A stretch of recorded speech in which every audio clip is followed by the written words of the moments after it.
Welcome to Voice After 50, the podcast about life, change, and everything we're still figuring out in our 50s and beyond.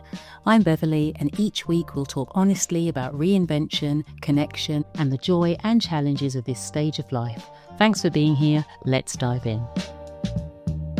Have you ever woken up and thought, wait, is this it? You're in your 50s, life's mostly okay, but you feel stuck, a little muted. Well, me too. I figured if I'm feeling this way, other women out there must be feeling like that too. So I thought, let me put this out there and reach out to other women in their 50s and above to see where this takes me and us. Hello and welcome to Voice After 50, the podcast where we will be talking honestly, openly, and without filters about the many facets of life we experience from 50 onward, and all the confusing, liberating, funny, exhausting, and surprising things that come with it. I'm Beverley, and I'm recording this first introductory episode with a mixture of excitement and mild panic. Because like so many things in life, this is me figuring out all sorts of stuff in real time. So let's be clear from the start. This isn't a podcast about becoming your best self or following 5 easy steps to happiness, if only it were that simple. There are no gurus here, no trendy lifestyle tips, no life advice or how-tos. It's about honesty, talking about concerns, sharing ideas and thoughts, and maybe even discovering and rediscovering what ignites a spark of curiosity and enthusiasm. And from all of this, we may find ways of approaching things, either through our actions or our way of thinking, in different ways that will just help us navigate these stages in our lives. So, here's a little bit about me, not a full biographical narrative, don't worry, just the basics. I'm 57 and life for the most part is okay. Well, in fact, it's better than okay. It's solid, it's stable. I've been blessed with grown children, grandchildren, and a small but wonderful extended family. I've worked in education and training for over 30 years, and despite not having any resemblance of a green finger, I've even kept a few houseplants alive, which frankly feels like a bigger achievement than it should. But lately I've been feeling a bit stuck.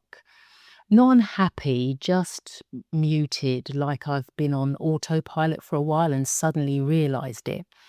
Have you ever felt like that? Like the pieces are all there, but something's gone quiet inside you. So I started paying attention to this feeling. I started reflecting. Then there was late night scrolling, listening to podcasts, having heart-to-hearts with friends, and I kept hearing stories of women who found a second wind later in life. They found their spark. People like Ernestine Shepherd, an incredible woman who found her breakthrough at age 56.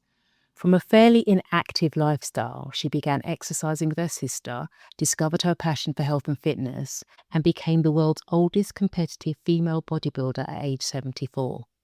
She's also, not surprisingly, a motivational speaker. Or Phyllis Sues, who discovered tango, yoga, and aerial silks, all after 80. Women who didn't see life after 50 as a decline, but as a brand new chapter. And I thought, maybe it's not too late for me to rewrite my own story. That's what Voice After 50 is about. Short, thoughtful episodes you can listen to on a walk, during a coffee break, or while stealing a few peaceful minutes for yourself.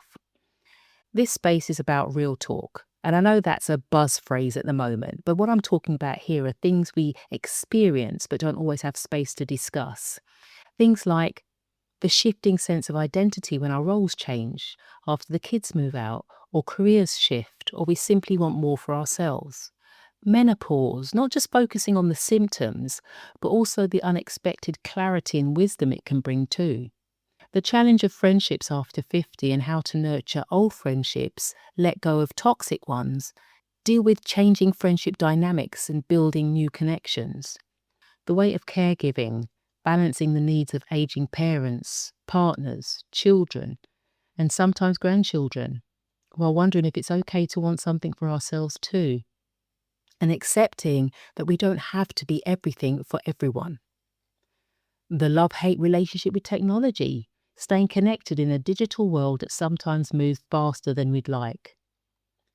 navigating ageism in workplaces, in public life, and in those quiet moments where we question how society sees us. Shifting relationships, whether it's long-term marriage, new romance, or rethinking intimacy altogether. And the realities of financial security and freedom as we get older, and what retirement really means to us now. And at the heart of all of this, how to make peace with time and getting older and embracing this chapter as a time of possibility, not limitation. Sometimes it will just be me sharing stories or reflections, shedding light on the things that often go unspoken, and giving space to reflect, connect, and even laugh. At other times, I'll highlight incredible women who redefine life after 50, and maybe we'll hear from a few guests, people who've reinvented themselves in big or small ways. This podcast is about real talk. It's about curiosity. It's about venting a little, telling the truth about what it feels like to be 50-something, and talking about concerns and joys and wondering, hang on, how can I navigate all of this stuff? Or wondering if there is more to being 50 plus. Or there may be the occasional rant. We may even find small pockets of inspiration and excitement, or something to look forward to. This podcast is for women like me, women in our 50s who are done with the cliches, tired of being told to age quietly or try to look younger, and all the guff and pressures that go with being this age. It's for women like me who want to feel a bit more alive again on our own terms, who want to express unapologetically and without guilt or judgment what is on their mind. This isn't a space for perfection or platitudes about positivity. It's a space for truth, humour, and connection. Why now? Well, for me, it's because I don't want to sleepwalk through the next 20 years, waking up feeling bored before the day has even started. I want to stay curious, be energised, engaged, and maybe together we can support and inspire each other. Maybe this figuring it out phase can be shared. Plus, I love to talk. This may be somewhat of an unpolished and a bit rough around the edges start, but let's see what happens as we stop waiting, start exploring, and take this journey together. So, whether you're walking the dog, making dinner, or just catching your breath, I'm really glad you're here. Thank you. This is Voice After 50, a place to reflect, reconnect, and remind each other we're not done. We've got so much more to say. Thank you for being here with me for this first episode. And if it resonated, please subscribe so you don't miss what's next. And share it with somebody who might need it too. Let's see where this takes us. Talk soon.